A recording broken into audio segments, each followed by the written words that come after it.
اعوذ باللہ من الشیطان الرجیم، بسم اللہ الرحمن الرحیم۔ ایک بار خلیفہ عبد المالک بن مروان نے ایک شخص کو دیکھا جس نے بہت لمبا سجدہ کیا۔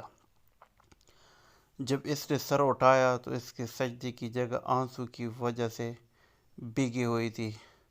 خلیفہ نے ایک آدمی کو وہاں نگرانی کرنے کھڑا کر دیا اور کہا کہ جب یہ فارغ ہو جائے تو میرے پاس لانا تاکہ اس کی عقل کا امتحان کرو۔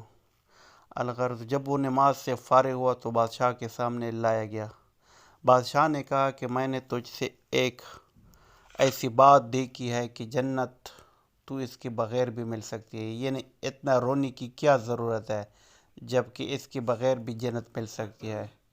اس شخص نے ایک زور کی چیخ ماری جس سے بادشاہ بھی خوفزدہ ہو گیا۔ پھر وہ شخص بے ہوش ہو گیا۔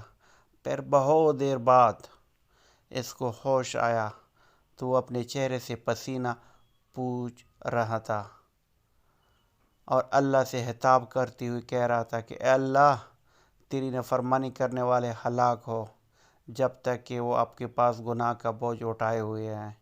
اس کا خوف دیکھ کر بادشاہ بھی رونے لگا، مگر وہ شخص پیٹھ پھیرے ہوئے کھڑا رہا یہاں تک کہ نکل گیا۔